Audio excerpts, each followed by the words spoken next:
அனைவருக்கும் வணக்கம். வளர்பிறை அஷ்டமி. தீஷ்ணதம் சட்டாய வித்மே க்ஷேத்திர பலகாய திம்ஹி தன்னோ பைரவ பிரஜோதயாத். இந்த மந்திரம் தாரக மந்திரமாக நீங்க சொல்லிட்டே வரணும்.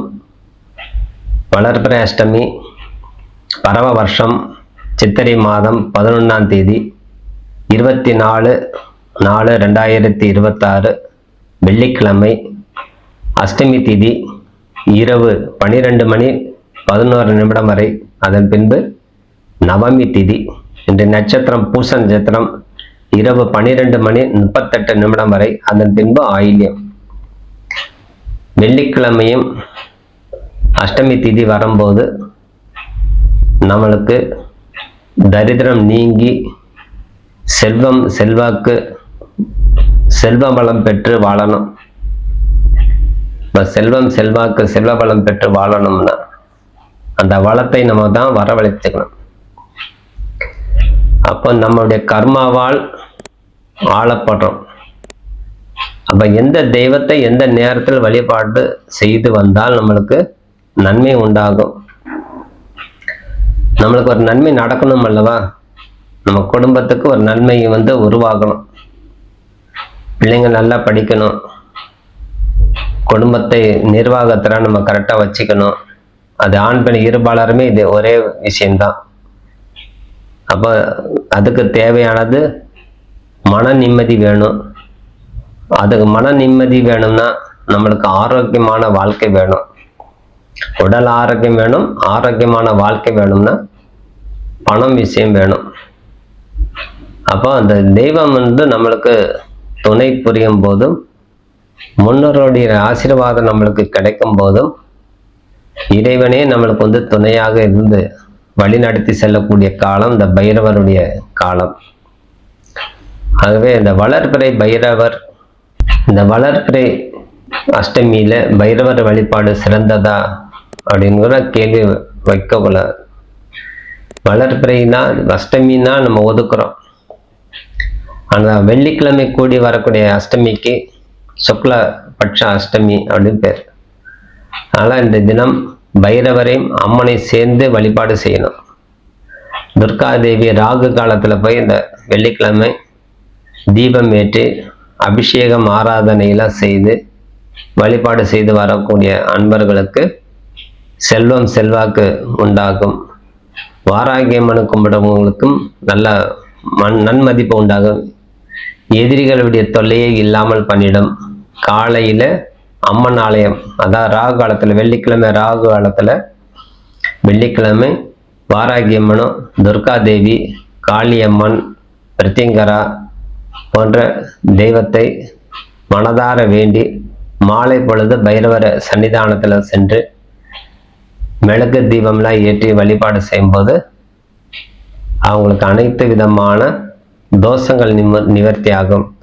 அந்த வெள்ளிக்கிழமை வரும்போது அஷ்டமி கல் உப்பு வச்சு தீபம் ஏற்றி வரலாம். நிறைய இந்த கல் உப்பு பரிகாரம் நிறைய காணொளி உண்டு, அதை பார்த்து தெரிஞ்சுங்க. லைவாக கூட உண்டு. ஆகவே அதெல்லாம் பார்த்து அந்த பைரவர் சந்நிதியில் கல் உப்பு வச்சு தீபம் ஏற்றி வரும்போது உங்களுக்கு தரித்திரம் நீங்கி செல்வம் செல்வாக்கு உண்டாகும். இது பைரவர் வழிபாடு செய்யும்போது செம்பருத்திப்பூ, சிகப்பான செம்பருத்திப்பூ, வெள்ளை செம்பருத்தியும் உண்டு. ஆனால் சிகப்பான செம்பருத்திப்பூ வைத்து தயிர் சாதம் படைத்து அப்பம் நெய்வேத்தியம் செய்து மாலையெல்லாம் சாத்தி வழிபாடு செய்யும்போது நம்மளுக்கு அனைத்து விதமான தோஷங்கள் நிவர்த்தியாகும். இறைவனை முதல்ல நம்ம திருப்திப்படுத்தணும். அந்த வழிபாடு நெய்வேத்தியம் எதுக்கு செய்யணும்? அவருக்கு ஆகாரம் முறையாக கொடுத்தாலே அந்தந்த சமயத்துல இறைவன் மிகவும் திருப்தி அடைவார். அந்த திருப்தி அடையும் போது அப்போ ஒரு விருந்தாளி அப்படின்னாலே நம்ம என்ன செய்யறோம்? நம்ம வீட்டுக்கு வந்த விருந்தாளியை நம்ம உணவு முறையாக செய்து அதுக்குமே எக்ஸ்ட்ரா உணவுகள்லாம் செய்து பரிமாறி அவர்கிட்ட ஒரு நன்மதிப்பு பெறுகிறோம். பெஸ்ட்டாக இருக்குது, சூப்பராக இருக்குது, நல்லா சமையல் செஞ்சுருக்கீங்க, எனக்கு நல்லா திருப்தியாக உணவு சாப்பிட்டோம் அப்படின்னு சொன்னாலே நம்மளுக்கு எவ்வளோ மகிழ்ச்சி கொடுக்குது. அதே மாதிரி இறைவன்ட்டு அவருக்கு தேவையான உணவு பட்சணங்கள் போன்றவற்றை வைத்து நைவேத்தியம் செய்யும்போது நம்மளுக்கு கைமேல் பலன் கொடுக்குது. அதனால செல்வம் செல்வாக்கு அதிகரிக்கும், மன அழுத்தம் நிவர்த்தி ஆகும், கண்திஷ்டி கோளாறு நிவர்த்தி ஆகும், செய்வினை கோளாறு நிவர்த்தி ஆகும். நம்ம தெரிஞ்சு தெரியாமல் யாருடையாவது நம்ம சாபங்கள் வாங்கியிருந்தா அதுவும் நிவர்த்தி ஆகும். அனைத்து தோஷ நிவர்த்தி பண்ணக்கூடிய தன்மை கொடுக்கும்போது நம்மளுக்கு எதிர்மறை ஆற்றல் இருக்கக்கூடியதெல்லாம் கலைந்து சுபமான வாழ்க்கை அமையும். நிறைய பைரவர் சந்நிதியில் போய் தொடர்ச்சியாக வழிபாடு ஒரு 8 மாதமாவது செய்து வரணும். ஒரு 8 மாதமாக தொடர்ச்சியாக அந்த பைரவரை வழிபாடு செய்து வர வர வர அந்த வளர்பிறையில், தேய்பிறைனா பைரவர், அந்த வளர்பிறை அம்மனை சேர்த்து வழிபாடு செய்யணும். அதுவும் சொர்ணாகர்ஷ்ண பைரவர் வழிபாடு செய்வது சிறந்தது. ஆகவே எத்தனை நம்ம முறையாக கையாண்டு வரணும். அதனால் இந்த பைரவரை நம்ம தொடர்ச்சியாக வழிபாடு செய்து வரும்போது கடன் தொல்லையெல்லாம் நிவர்த்தி ஆகும்.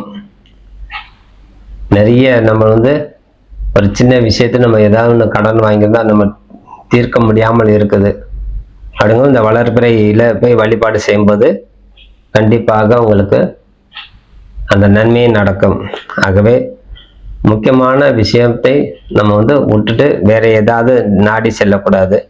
சிவாலயத்தில் நிறைய பைரவர் சன்னதி இருக்கும். சில இடத்துல தனியாகவே பைரவர் கோயிலே உண்டு. அத்தனை இடத்துல போய் நம்ம வழிபாடு செய்து கொள்ளும்போது சிறந்தது. அதனால் செம்பருத்தி பூ, வெல்வம் போன்றவற்றை வைத்து அர்ச்சனை செய்தும்போது நம்மளுக்கு நல்ல பலன் கொடுக்கும். பரிகாரங்கள் அப்படின்னு வரும்போது உங்களுக்கு என்ன தேவை, என்ன தீபம் ஏற்றி வழிபட்டால் நல்லா கிடைக்கும், நல்ல வளமான வாழ்க்கை கிடைக்கும் அப்படின்னு பார்க்கும்போது நிறைய அது தீபத்துக்கு நிறைய உண்டு. பஞ்சுத்திரி விளக்கு, மஞ்சள் திரி விளக்கு, சிகப்பு திரி விளக்கு, இழுப்பெண்ணெய் விளக்கு, 5 கூட்டு எண்ணெய் தீப விளக்கு, அது மட்டுமல்லாது பைரவர் பூசணிக்காய் விளக்கு, செவ்வாழையில் விளக்கு ஏற்றி வைக்கிறது, வெண்கடுகு தீபம் ஏற்றுறது, மிளகு தீபம் ஏற்றுறது. ஆகவே நிறைய உண்டு. இந்த தீபத்தில் பல வகை உண்டு. இந்த பைரவருடைய வழிபாடுல மட்டும் உங்களுக்கு என்ன தேவையோ அதை மட்டும் நீங்க தொடர்ச்சியாக பின்பற்றணும். அவர் அந்த தீபம் ஏற்றுற, நானும் அந்த தீபம் ஏற்றணும் நினைக்கும் போதுதான் அது தவறாக ஆகுது, தவறான முடிவாகுது. அடுத்தவன் கோரை. ஒரு சில பேர் போனா ஆலயத்தில் போனா மிளகு தீபம் 2, வெண்கடுகு தீபம் 2, சிகப்பு திரியில 2 விளக்கு, மஞ்சள் திரியில 2 விளக்கு, பஞ்சு திரியில 2 விளக்கு, அப்படி ஏத்துறான். என்ன பிரயோஜனம்? அவன் ஏத்துறான், நானும் ஏத்தினேன், அவ்வளவுதான். அதெல்லாம் செய்யக்கூடாது. நம்ம அங்கே பக்தி காண்டி தான் போறோம், போட்டி பொறாமைக்காண்டி போகல. நீ போட்டி பொறாமைக்காண்டி போய் அங்க தீபம் ஏற்றி என்ன பிரயோஜனம்? எந்த தெய்வமும் ஏத்துக்காது. எனக்கு இந்த கோரிக்கை நடக்கணும், அந்த கோரிக்கைக்கு என்ன தீபம் ஏற்றினால் நம்மளுக்கு நன்மை அப்படிங்கிறத கண்டறிந்து அது மட்டும் பின்பற்றணும். அது மட்டும் செய்து வந்தாலே போதும். ஆலயம் போன பல பேர் பலவிதமான தீபம் ஏற்றி வர்றாங்க. அதனால அதெல்லாம் செய்யக்கூடாது. நம்மளுக்கு என்ன வேணுமோ அதை மட்டும் நம்ம பின்பற்றிட்டு வந்தாலே அந்த கோரிக்கை நிகழ்ச்சி.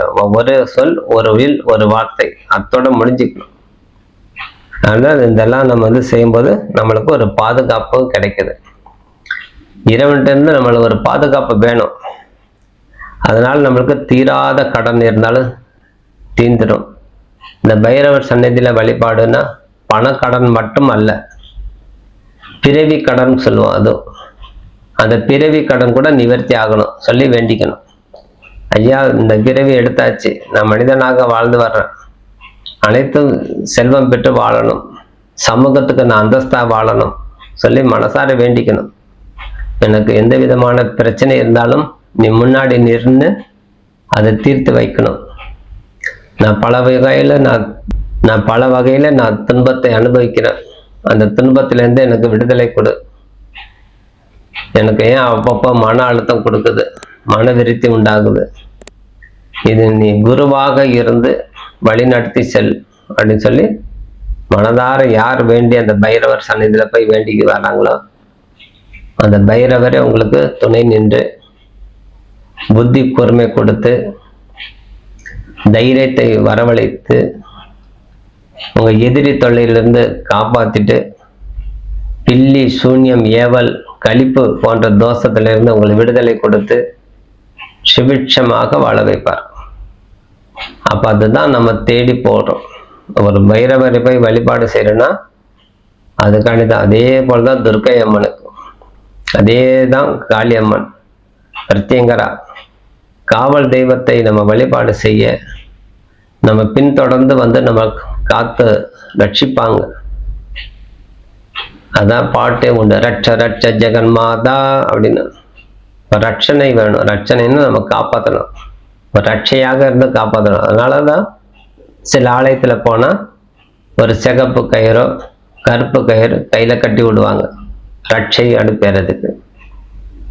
அப்ப அந்த ஒரு கயிறு நம்மளை காப்பாத்துதுன்னு நம்ம நினைக்கிறோம். ஏன் அதை மனசார வேண்டிக்கணும், நீயே துணை அப்படிங்கிறது. யார் மனதார வேண்டி பூஜை செய்து வராங்களோ அவங்களுக்கெல்லாம் அந்த பைரவர் வந்து துர்கா தேவி, பிரத்யங்கரா தேவி துணையாக இருந்து காப்பாத்திட்டு வருவாங்க சொல்லி விடைபெறுகிறேன். நன்றி, வணக்கம்.